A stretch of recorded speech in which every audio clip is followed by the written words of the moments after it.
Joseph Kabila restera-t-il leader légitime et incontesté du Front commun pour le Congo? Si oui, pour combien de temps cela pourrait-il encore prendre?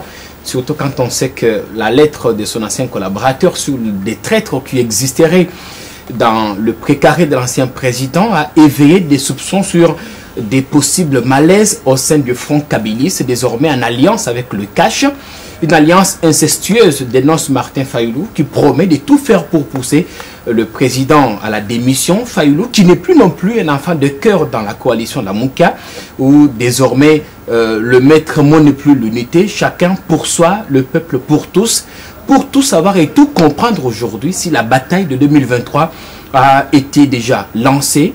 Nous avons le plaisir d'en face à l'opinion de recevoir Steve Mbikayi, député réélu, président du Parti travailliste et cadre du Front commun pour le Congo. Steve Mbikayi qui va faire son entrée sous les ovations du public.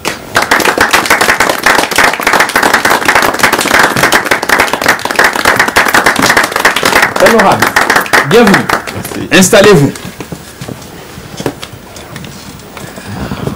On va parler de votre santé politique, de vos divergences avec les autres, mais d'abord de votre état physique. Comment allez-vous? Je vais bien, merci.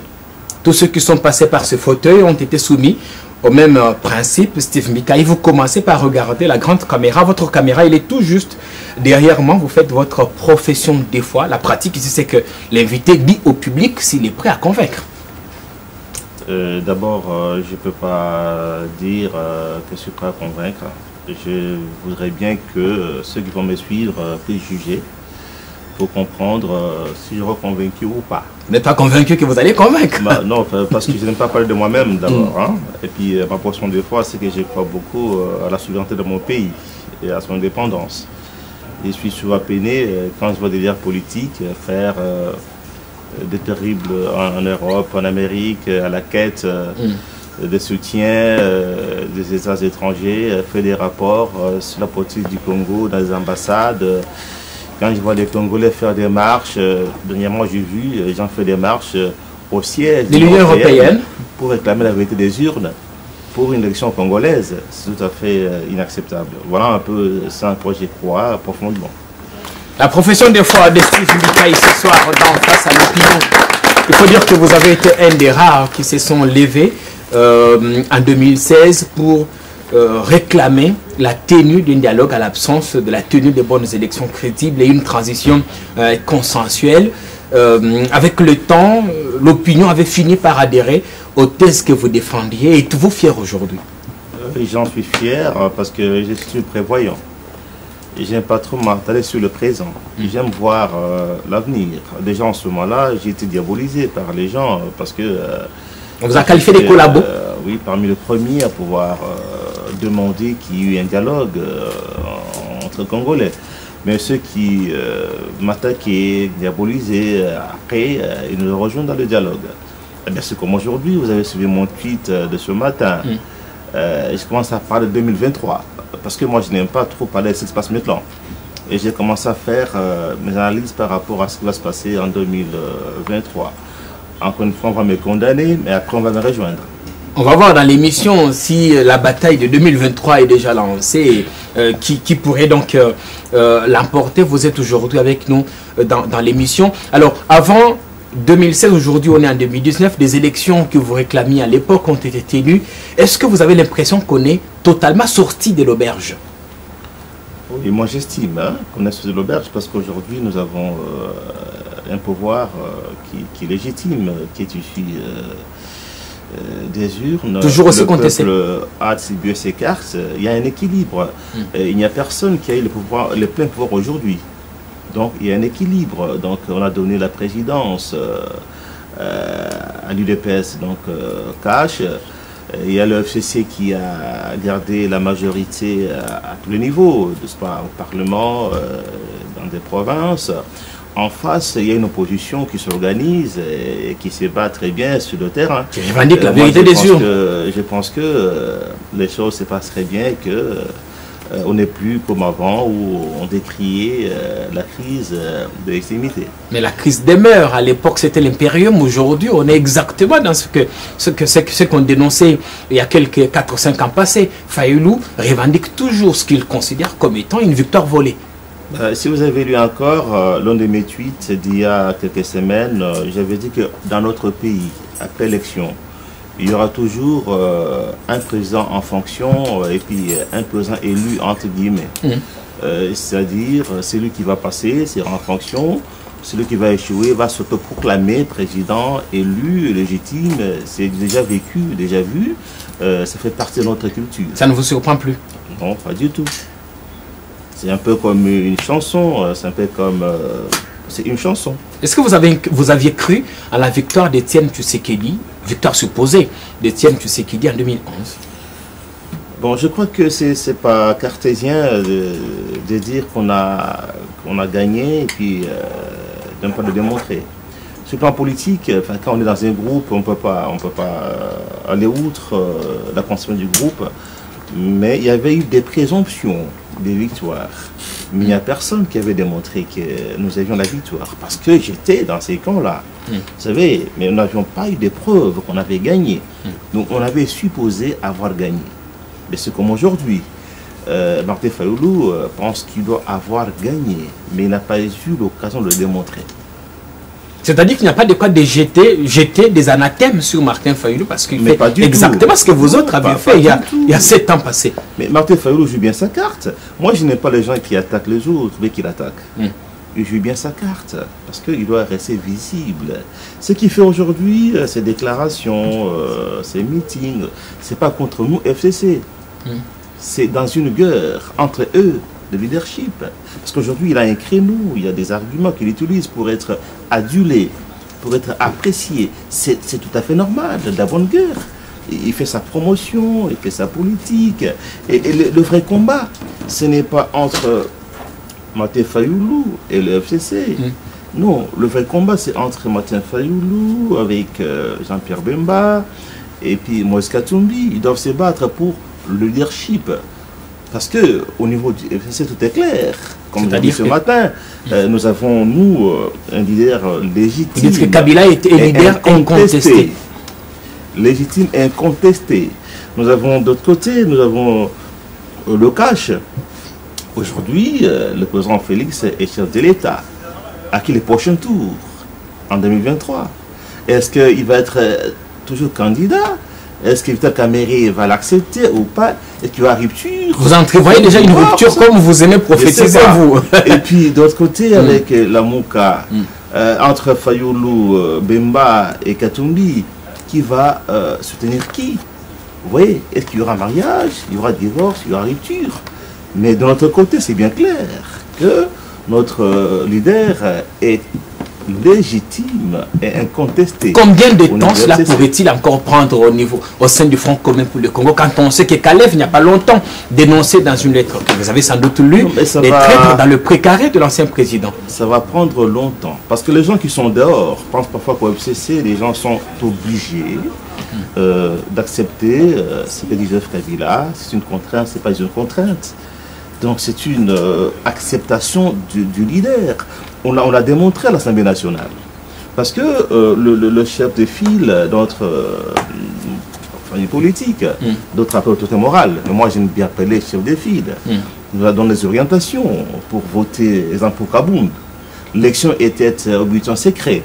Si les gens étaient le contestés, ils iraient outre. Mais tous, nous avons voté pour Kabound, par exemple, qui n'est pas du FCC. C'est pour dire que c'est un leader qui est accepté volontairement par tous les acteurs du FCC. Mais par rapport à la lettre de Kalev Moutonde, j'ai vu qu'on a beaucoup dramatisé, on l'a attaqué. Des traîtres dans le précaré du chef. D'abord, lui-même, Kalev a été condamné dans beaucoup d'émissions. Pourquoi il a dit qu'il était reconnaissant envers Kabila, il témoignait sa loyauté. Loyauté, fidélité. Non, mais c'est tout à fait normal. Il faut être loyal. Et moi, je dis aussi... Kalev est un fonctionnaire, Steve Mikaï. Il est fonctionnaire. Oui. Vous êtes ici aujourd'hui, journaliste, ici à RTG, vous êtes nombreux.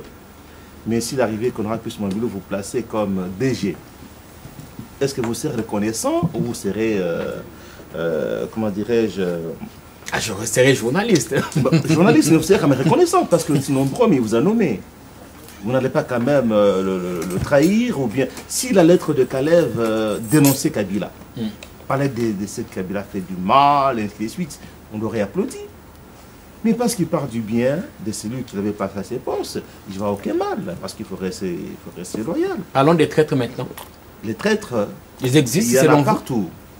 Quand vous êtes un leader, autour de vous, sachez qu'il y aura toujours les fidèles des fidèles, il y aura toujours des flatteurs, il y aura toujours des traîtres. Un leader, c'est celui qui sait gérer tous ces gens. Même Jésus lui-même, qui est, d'après nous chrétiens, fils de Dieu, qui connaît la pensée des gens, mais a laissé le traître dans ses rangs. C'est Judas. Il a continué jusqu'au bout.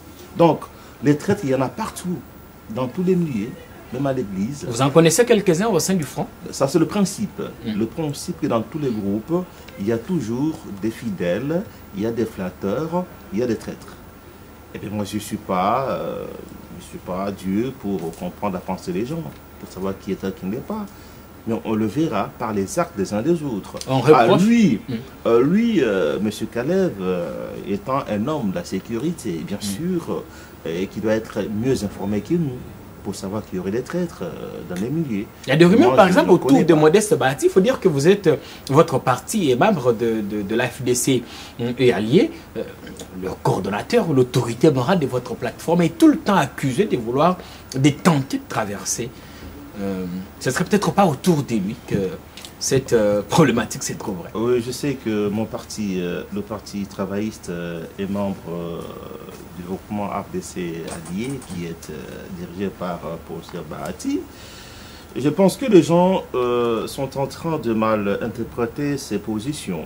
Bahati s'est bat pour exister et pour que son groupe soit pris en compte. Il y a au sein de tous les groupes, notamment FCC, un combat de leadership entre partis politiques, entre leaders. Alors quand il se bat pour qu'on tienne compte, n'est-ce pas, de son groupe dans le partage de responsabilités, mais ce n'est pas de la traîtrise. C'est ça le problème. Parce que ceux qui souhaiteraient, qui se taisent ou qui se soumettent, estiment qu'il est traître. Mais à mon point de vue, ce n'est pas ça. Parce que les traîtres, souvent, ne parlent pas. Et lui est plutôt prétentieux. Souvent, ils sont flatteurs, les traîtres. J'en connais un, quand nous étions dans nos réunions de Kinekati pour créer le FCC, il faisait vraiment des éloges au chef de l'État en face, encore que moi, j'ai horreur de faire des éloges en face de quelqu'un comme ça, donc ça me fait honte. Il faut parler de votre collègue ministre des Transports, il y a quelqu'un qui faisait tellement d'éloges au chef de l'État, ensuite, moi j'ai dit à mon voisin, mais ça c'est un genre dangereux ça. Après quelques semaines, le monsieur s'est montré traître, donc dans son comportement, façon de faire les choses. Donc voilà un peu.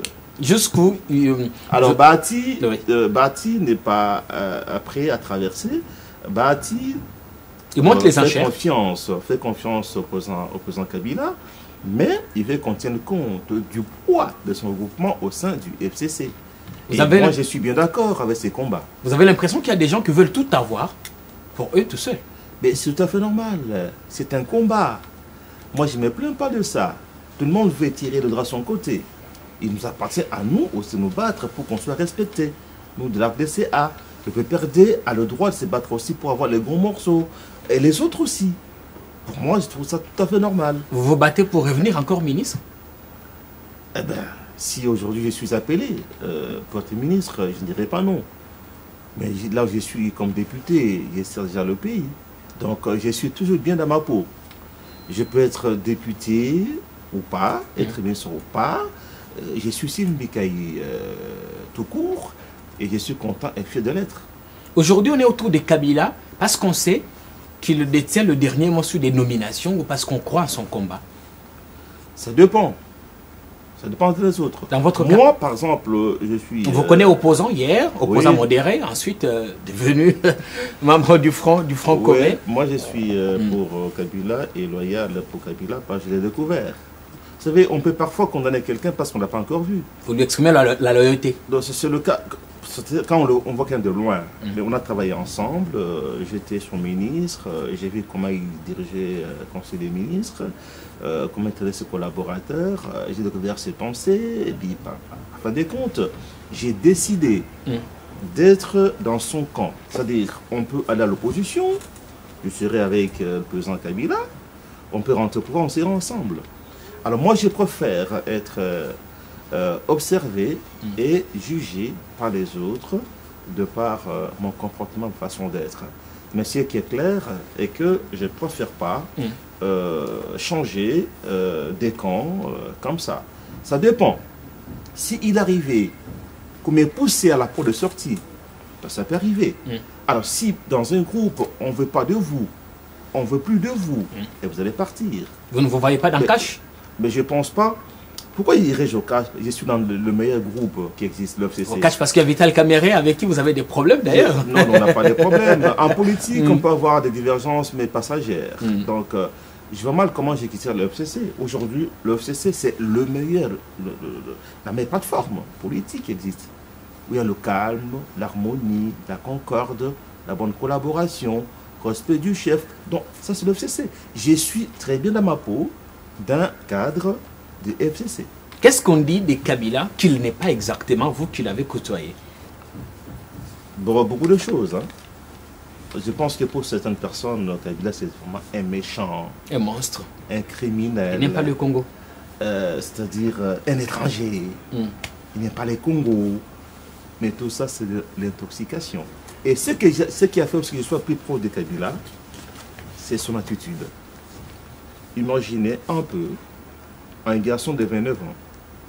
On vous traite de tous les mots dans la presse, partout. Vous êtes étranger.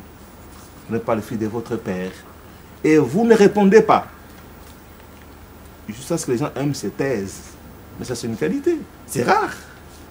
C'est à l'opposé de Tshisekedi qui parle à tout vent. Même de Laurent Kabila. Vous le voyez vraiment rester comme ça. On l'attaque de partout et puis c'était. Et ça, c'est une qualité d'un chef. J'ai trouvé quand même qu'il a beaucoup de qualités en tant que chef. Pas trop bavard, pas impulsif, il ne réagit pas à tout, il parle moins, mais agit plus. Ça, c'est mon point de vue. C'est ce qui a fait que je puisse l'accepter comme leader et que je sois content d'être l'un des cofondateurs, je ne suis pas adhérent, l'un des cofondateurs du FCC. 100 jours après, Tshisekedi rassure-t-il? Moi, je pense qu'on ne peut pas juger le mandat de président Tshisekedi après 100 jours. Les premiers signaux qu'il a envoyés. Il a encore beaucoup de choses à faire, il a encore du temps. Moi, je pense que ce n'est pas négatif. Déjà, le fait pour lui d'avoir libéré beaucoup de prisonniers qui étaient attendus par l'opinion, c'est positif. Les travaux qu'il a lancés au niveau des infrastructures, je pense que c'est positif. Mais pour juger, il faut attendre, il faut un temps. Il faut voir 1 an, 2 ans, 3 ans, qu'est-ce qui sera fait. Mais je pense qu'il regarde dans une bonne direction. Et s'il s'entoure des bons collaborateurs, parce que quand on passe au pouvoir, il n'y a pas seulement les militants ou les fidèles qu'il faut prendre. Bien sûr, on récompense aussi les inconditionnels, mais il faut chercher l'expertise, parce que la loyauté, on ne l'achète pas, on l'a automatiquement, mais on peut aussi acheter l'expertise. Si vous voulez seulement avoir les plus loyaux qui ont combattu avec vous, vous risquez de sombrer. Est-ce que vous, à l'issue, vous avez pensé à l'expertise? J'espère. Parce que j'ai pris un cabinet qui n'était pas de mon parti politique, que je ne connaissais même pas, que j'ai pris après, le DURCAB, du Rabat notamment, le conseil scientifique. Ce sont des gens qui n'étaient pas de mon parti, que j'ai cherché, découvert, et j'ai travaillé avec eux. Et je ne leur ai pas demandé d'adhérer à mon parti. Ils sont restés libres jusqu'à la fin. Alors pour eux, ça c'est l'expertise. Mais il y a mes inconditionnels, mes fidèles du parti, qui serait avec moi partout. Ça, c'est différent. Alors, je pense que les chefs de l'État aussi doivent penser à cela. Au vu de certaines choses qui se passent et qu'on apprend et que nous voyons, nous pensons qu'il faut qu'il y ait beaucoup de gens pour l'aider. Vous avez l'impression qu'il y a une erreur des castings, par exemple, dans la composition de son équipe? Bon, je pense qu'il a intérêt à renforcer son équipe par l'expertise. Le gouvernement, ça traîne toujours. Vous qui attendez le poste, vous piaffez d'impatience. Mais nous avons des postes. Je suis député. On voudrait bien être au gouvernement, c'est clair, entre nous. Je suis député élu. Bien sûr, je ne dirais pas non, pas le gouvernement, parce que on se bat pour ça. Non, parce qu'un homme politique, maintenant, quand il se bat, il va aux élections, c'est parce qu'il veut gérer le pays. Il veut avoir des fonctions exécutives. Avant, j'étais seul comme député dans mon parti. Parti Travail, j'étais seul. Aujourd'hui, j'ai 6 députés, dont 2 provinciaux et 4 nationaux. Ben, on n'a rien pas. Alors, parce qu'on a une certaine légitimité, ben, ce n'est pas exclu qu'on puisse demain être ministre. Je ne peux pas le nier. Je voudrais bien l'être.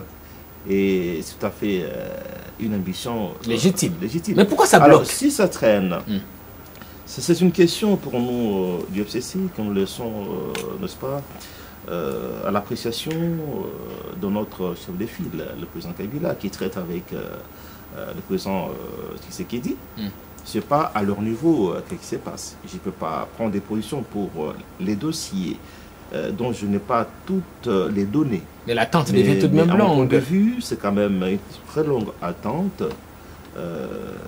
Parce que rester sans... Il y a un gouvernement qui est là, qui n'en est pas un, qui n'est pas considéré du tout, qui n'a pas de pouvoir. Et puis, c'est inconfortable, à mon point de vue. Notre gouvernement, je l'avais dit avant même de partir, aurait dû démissionner bien avant. Parce que la situation est inconfortable. Nous avons d'un côté un Parlement légitime qui a son mandat.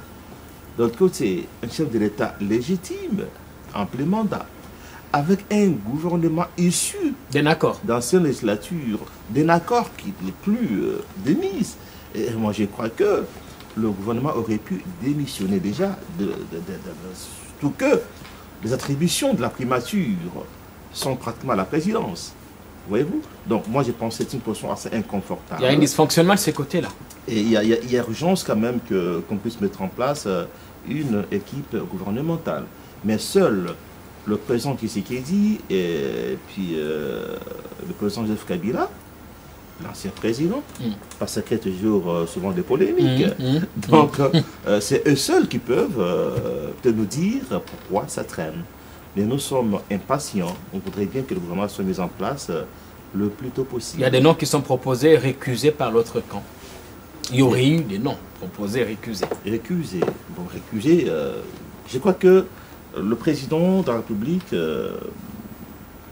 est dans ses droits de pouvoir parfois récuser certaines personnes. S'il estime que telle personne, on ne saurait pas bien travailler avec, soit qu'il peut demander à ce que notre famille politique puisse changer. Mais il y en a aussi qui confondent les époques. L'époque de Joseph Kabila n'est pas la même avec l'époque du président Tshisekedi. Parce qu'il y en a qui disent non, parce que lui demander aux gens 4 noms, 5 noms, ben, il doit absolument aussi donner 3 noms, 4 noms, 5 noms. Le contexte est différent. Nous avions affaire à un président Kabila qui avait la majorité partout. Majorité, d'abord, il est président, majorité à l'Assemblée nationale, au Sénat, à l'Assemblée des provinces, et partout. Ici, c'est différent. Nous avons maintenant un président de la République qui n'a pas la majorité partout. Oui, face à une guerre politique qui a sa majorité partout. Et qui sont obligés de s'entendre pour que ça marche.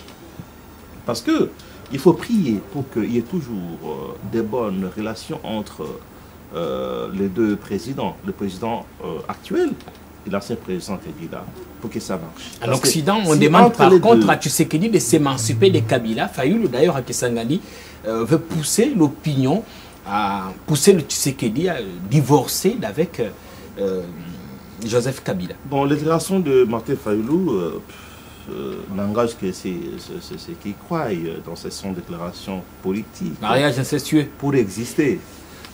Il faut dire quelque chose qui sonne bien aux oreilles des militants. Donc c'est tout à fait normal. il faut aussi anticiper pour avoir déjà la base avec soi en attendant l'arrivée de Katumbi. Parce que Madi Katumbi fera aussi une tournée, Bemba fera sur la sienne. Je me demande si après toutes ces tournées, ce qui va se passer à la Mouka, parce que la Mouka aujourd'hui c'est un peu comme l'Anangastar, hein, avec beaucoup de leaders. Et puis imaginez la suite. Hein. Quel avenir voyez-vous de cette coalition génévoise? Non, je crois que la coalition de la Mouka, si elle peut durer jusqu'à quelques années, ça peut aller, quelques mois. Mais à la veille des élections présidentielles, il y aura beaucoup de ruptures. Dans beaucoup de familles politiques, hein, sauf au FCC. Donc, il y aura beaucoup de ruptures. Sauf au FCC, on va le voir Steve Mbikaï ce soir dans Face à l'opinion. Vous allez être interrogé également par l'opinion ici représentée sur notre plateau par ces jeunes qui vont vous poser des questions. Messieurs, vous prenez la parole. Vous posez votre question et, comme toujours, essayez d'être le plus bref possible. Monsieur Mbikaï, c'est Pierre Longa. Ma question est de savoir qui est véritablement le patron de la coalition Cash FCC. Et en 2023, selon vous, qui voyez-vous être à la tête du pays entre Tshisekedi ou Kabila? Vous qui prophétisez. Qui je vois à la tête du pays, ou bien qui je souhaite à la tête du pays. Justement. L'issue du FCC. La réponse est claire, non? J'ai répondu. Qui est le patron de la coalition? Il m'a demandé qui je vois à la tête du pays. Alors moi j'ai dit qui je souhaite être à la tête du pays. Et à moi de lui dire que je suis du FCC. Quelle est la suite? Mais vous êtes en alliance avec Cash, vous pouvez vous mettre d'accord sur... D'accord, ça peut arriver. Mais quand vous me demandez à moi qui je voudrais être président de la République et moi qui suis du FCC, je peux répondre parce que la réponse est claire. Est-ce que vous voyez Tshisekedi rempilé? C'est-à-dire décrocher notre bail en 2023. Non, mais il a le droit de se battre pour ça. Il doit se battre, chacun va se battre. S'il arrivait à avoir le suffrage de la population, encore comme je dis, hein, on va voir d'abord aussi leur mariage avec Vital Kamere. Tout peut exploser en plein vol. Jusqu'où ça va aller? Est-ce que c'est question de dire cette fois-ci c'est vous, maintenant c'est demain c'est moi? Ou c'est dire non, laissez-moi encore, attendez un peu après. Et puis comment l'autre va réagir, tout ça. Donc, mais Kamere, vous l'avez fréquenté, vous connaissez bien l'homme, peut-être avant Tshisekedi. Est-ce que vous le voyez tenir pendant longtemps dans ce deal? Ah ben moi c'est pas, moi je ne veux pas prédire, mais tout simplement... On sait que vous êtes brouillé à un moment donné. Non, on se brouille toujours en politique, mais avec Vital Kamere, on est très bien. Par la suite, on a travaillé au dialogue à Cinco, on était ensemble jusqu'à la fin et puis le courant passait trop bien. En politique, on peut se brouiller ce matin et puis le soir, on est ensemble. On est contraint de se réconcilier, sinon on perd tout.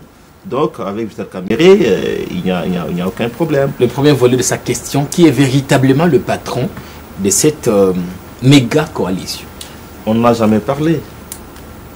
Pour nous, du FCC, nous avons notre chef de file qui est Joseph Kabila pour nous. Et du côté du cash, je crois que c'est le président de la République. Mais quant à dire qui est le leader de la coalition FCC Cash, parce qu'on n'a jamais parlé de ça, donc je ne peux pas répondre. Steve Mbikaï, ce soir dans Face à l'opinion, une autre question.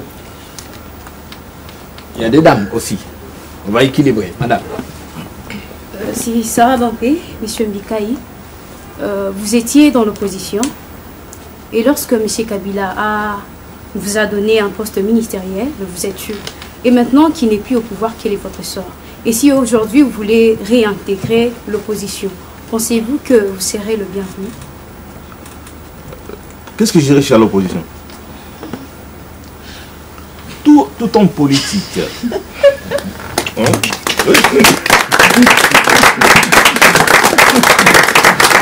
Si vous voyez un homme politique qui fait 10 ans, 15 ans d'opposition, c'est un mauvais politicien.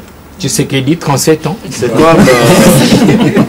comme un joueur qu'on a pris sur le terrain, on l'applaudit tout le temps, il peut dribbler, mais qui n'a jamais marqué de but. Bon, tout le monde veut être au pouvoir, à la majorité. Et je suis à la majorité. Qu'est-ce que je vais encore chez l'opposition? Il faut préciser que vous êtes à la majorité parlementaire et non présidentielle. L'idéal aurait été que l'on soit du côté du pouvoir. Ben, c'est une majorité parlementaire, c'est un pouvoir. Nous sommes presque dans un régime parlementaire. Vous savez, le gouvernement est conduit par, dirigé par le Premier ministre et qui est issu de la majorité parlementaire. Donc, en quelque sorte, je suis de la majorité. Alors, vous disiez quel serait mon sort comme le président Kabila n'est plus au pouvoir. Mon sort, vous le voyez, non? Vous voyez, je suis là, je suis député. Qu'est-ce que vous voulez encore que je dise? Donc c'est que les politiques, vous voulez manger dans tous les râteliers. Dans tous les râteliers? C'est-à-dire quoi? Les politiques, quand ça bascule, quand le FCC bascule par exemple dans l'opposition, vous souhaiterez être de l'autre. Je vous ai dit que en ce qui me concerne, pour mes liens avec le président Kabila, je préfère qu'on puisse les réconforter, de sorte que quand on voit l'opposition, on va ensemble, et quand on peut rentrer au pouvoir, on rentre ensemble. Si nous pouvons nous battre pour que en 2023, nous puissions récupérer le pouvoir total, parce que maintenant nous avons un pouvoir, hein, mais quand même partiel, eh bien on va le faire. Merci. Une autre question. Messieurs, vous aurez la parole, vous aussi. Franck Muzungu, pourquoi dans la coalition CASH FCC, l'FCC se tape toujours et encore toujours la part du lion? Parce que c'est son droit. Parce qu'il a le droit d'avoir la part du lion. De prendre ne rien laisser parce que c'est le peuple, à son partenaire. C'est le peuple. Ok? Comme je dis ici, le peuple a distribué les cartes. Hein, et le peuple a donné la majorité à plusieurs niveaux à nous. Je prends le cas des gouverneurs. Si le FCC a la majorité à l'Assemblée nationale, mais comment voulez-vous qu'il ne puisse pas voter pour un gouverneur qui est du FCC? C'est pas normal. Si moi je suis du PT, ok, même si nous sommes dans AFDCA, je suis du PT, il y a un candidat de mon parti, l'autre dans ton parti d'AFDCA, c'est clair que je vote pour le candidat de mon parti. Alors il ne faut pas dramatiser. C'est tout à fait normal aujourd'hui que le FCC ait presque le gouverneur, ait la majorité à l'Assemblée, au Sénat, et quand il faut maintenant, même au sein du FCC. Parce qu'il y a les gens qui disent que la primature, il faut la donner peut-être au cash. Les gens disent que comme vous êtes en coalition, hein, c'est que vous normal, avez tout eu, donner aussi la primature aux autres. Est-ce que ça a un sens? Je prends un exemple. Nous sommes au FCC. C'est aussi une coalition des partis politiques et des groupements. Il serait insensé que moi, président de Mbikaï, président du PT, aujourd'hui, que je demande qu'on me donne la primature par qui je suis du FCC la majorité. Non. En notre sein, quand il faut distribuer les cartes, on tient compte du poids politique de chacun. Même si on est FCC, c'est tel parti en tant que député, tel autre, on donne les pouvoirs, tenant compte de ça. Quand on prend FCC cash, on voit le FCC a une grande majorité. Ce serait anormal qu'on donne la primature au cash. Est-ce que vous n'êtes pas trop gourmand, vous, du Front commun? Comment? En voulant tout avoir. Non, non, on ne veut pas tout avoir. Parce que nous sommes en coalition. Par exemple, à l'Assemblée nationale, on a donné un grand poste au cash. Parce que si on tenait compte de l'élection, eh bien, donc on aura ne serait pas vice-président. Absolument. Mais parce que nous sommes en coalition, nous devons tenir aussi compte des intérêts de notre allié. Même là où nous avons la majorité, si on négocie, on peut dire, voilà, ici, on peut vous céder ça. Quand c'est négocié, c'est normal. Mais c'est notre droit de prendre ce qui nous revient. Merci. La question suivante. Madame? Monsieur Mbikaï, Clarisse Ompon, étudiant de l'UFASIC. Y aura-t-il un problème si le Premier ministre provenait du cash? Il n'y aura pas de problème parce qu'il ne pourra pas provenir le cash. Si c'était le Ce cas. problème ne peut pas exister parce qu'il ne peut pas venir de cash. Mais si jamais il venait du cash, vous ne validerez pas. Parce- Vous ne l'avez. Parce que ce n'est pas possible. Parlons de ce qui est possible. En politique, on dit que tout est possible. Mais dans ces cas, je ne crois pas.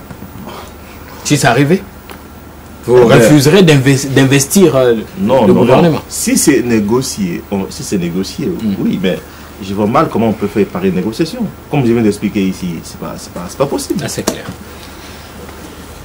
Monsieur Mbikaï Moïse dit, alors, dans la même optique d'idée que ma consoeur, la Constitution, dans son article 78, là on parle d'une coalition. Aujourd'hui, on nous dit qu'il y a une coalition entre FCC Cash. Dans la Constitution, lorsqu'on parle d'une coalition, le président peut aussi nommer le Premier ministre issu de cette même coalition.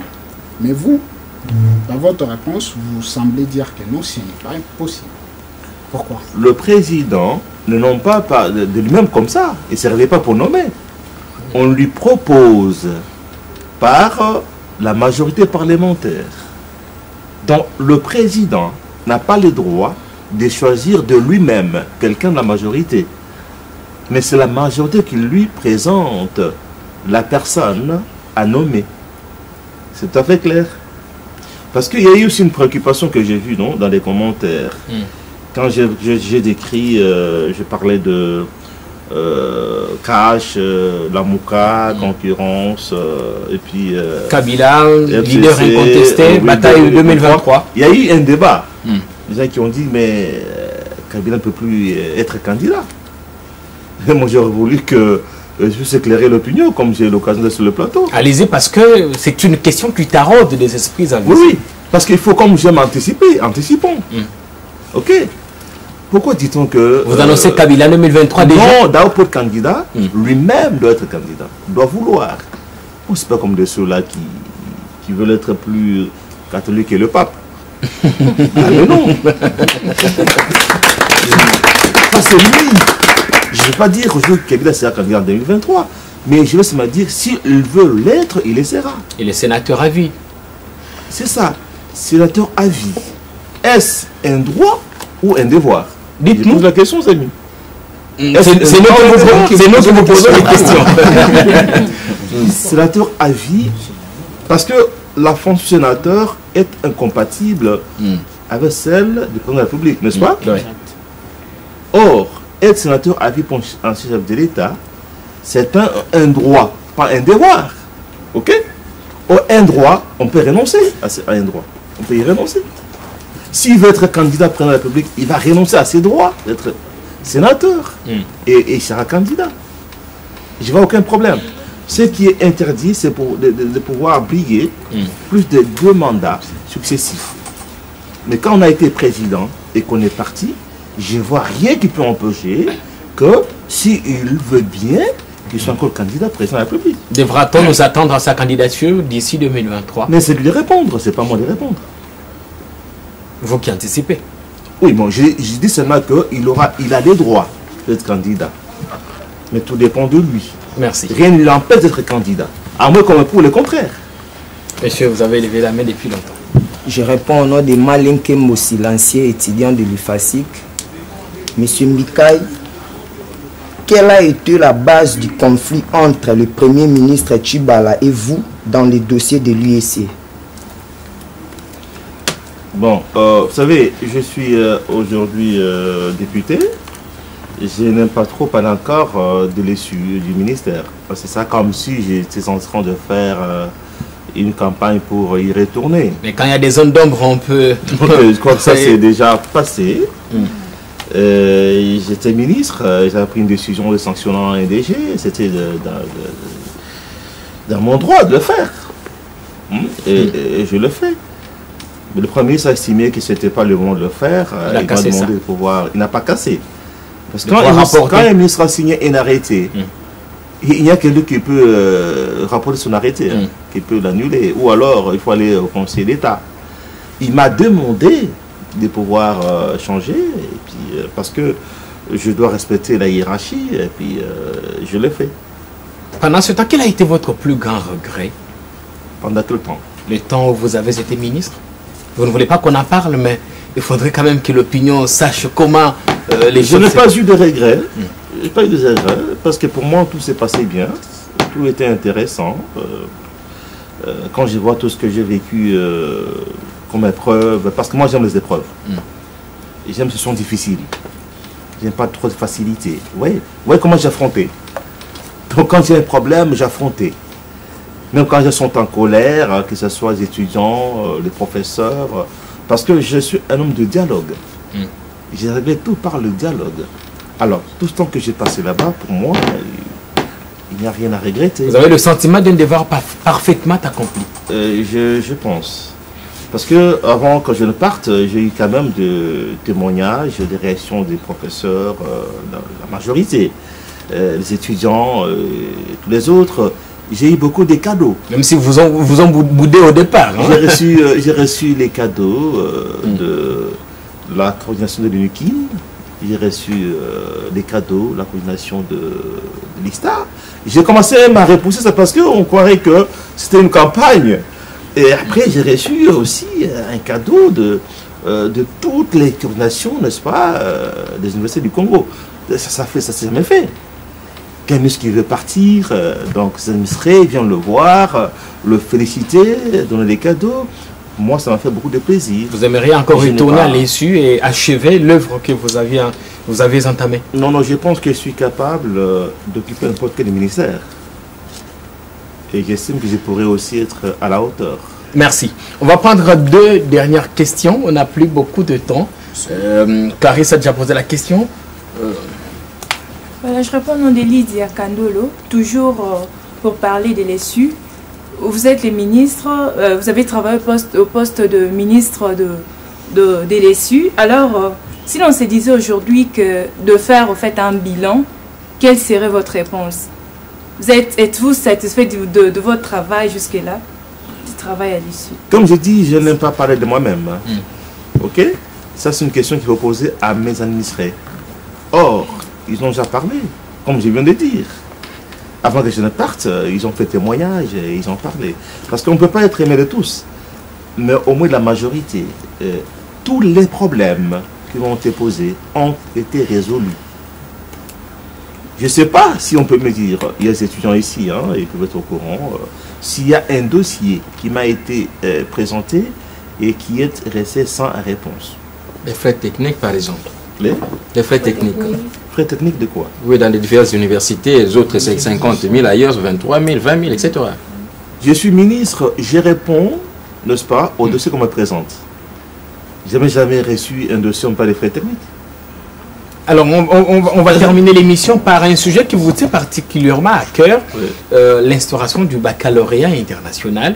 Vous pensez, Steve Mbikayi, que l'examen d'État a fait son temps et qu'il faille le remplacer par autre chose? Non, ce n'est pas ce que j'ai dit. Il faut comprendre ma déclaration. Je veux dire qu'il faut supprimer l'examen d'État dans sa formule actuelle. Le système est bien pensé, mais la fraude annule tout. Il y a tellement la fraude dans cet examen que beaucoup d'enfants qui ont ce diplôme n'ont pas de niveau. Et personne ici ne me contredira. Personne. Tout le monde sait ce qui se passe dans cet examen d'État. Tout le monde sait. Si bien que dans certains pays, notre diplôme n'est pas considéré. Il y en a qui amènent comme d'État, qui reprennent la 3e année, ainsi de suite. Alors, je voudrais bien qu'on puisse changer les formules. Parce qu'ils sont les acteurs de la fraude. Pourquoi? Parce que ce sont les inspecteurs qui facilitent évidemment cette fuite. Parce que les élèves sont considérés comme des clients. Alors, on demande avant de skier son enfant. Est-ce que l'école est à 100%? École est à 100%. Pas les élèves, École est à 100%. Et on va là-bas. Alors, chaque école veut faire le 100% pour s'attirer de la clientèle. Alors, dans ma façon de voir les choses, si moi je suis ministre de l'EPSP, l'école va enseigner poser son examen aux finalistes et délivrer une attestation de fin d'études secondaires.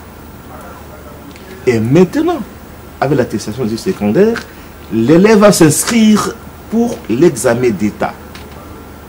Et quand il s'inscrit, par exemple, on l'arrête au mois de mai, il a son attestation, et quand il va s'inscrire, nous allons les appeler pas par école.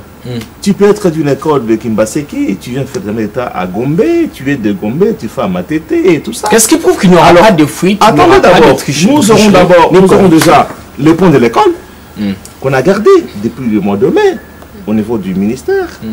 Après, l'enfant fait l'examen. Parce que les écoles souvent envoient des réponses à leurs élèves. À leurs élèves dans des trucs. Ils ne sauront plus le faire parce qu'ils seront éparpillés partout, les élèves.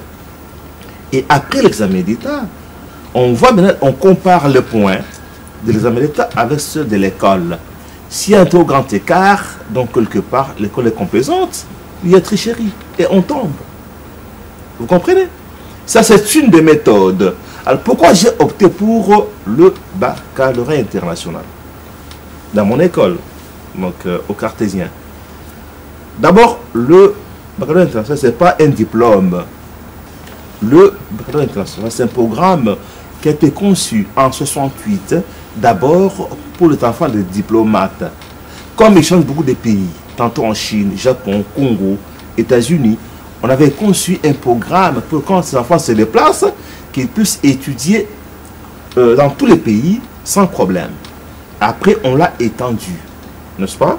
Alors, c'est un programme qui commence au primaire, intermédiaire, et puis le secondaire. Vous voyez? Alors, après, il y a un examen. Comme maintenant, là, je viens de l'école, je suis en retard. Mes élèves font cet examen, ils sont qu'à 8. Donc, je suis le premier à introduire ces programmes au Congo. Et l'examen, le programme, d'abord, les enseignants sont formés par la Suisse, parce que là qu'il y a le siège. Et il y a les écoles à travers le monde. Il y en a aux États-Unis, il y en a en France, il y en a tout ça. Pas dans tous les pays, hein, dans les pays qui les ont eus. Maintenant, il y en a au Congo grâce aux Cartésiens. Il y a une deuxième école qui a été autorisée à le faire, c'est l'école américaine TASOC pour le Congo. Alors, le programme vient du siège, qui est en Suisse. L'administration est en Hollande, et puis à Londres. Ça vient, c'est gardé dans un coffre-fort, c'est maintenant fermé. Le jour d'examen, on ouvre devant des caméras. Et quand l'enfant fait l'examen, c'est suivi à Londres, on surveille ça. Des fois, on envoie les inspecteurs, mais comme c'est trop cher, ils peuvent suivre à partir, n'est-ce pas, de vidéoconférence. Et moi, dans mon bureau, je sais voir comment ils travaillent. Donc, aucun enfant ne collabore. Aucun enfant. Et puis, c'est enregistré. Si vous trichez, on verra le film.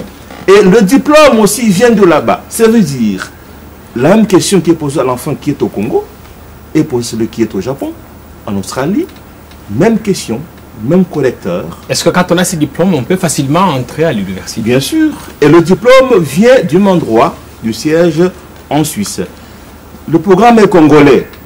Le diplôme est congolais. Encore international. Merci. On a fini.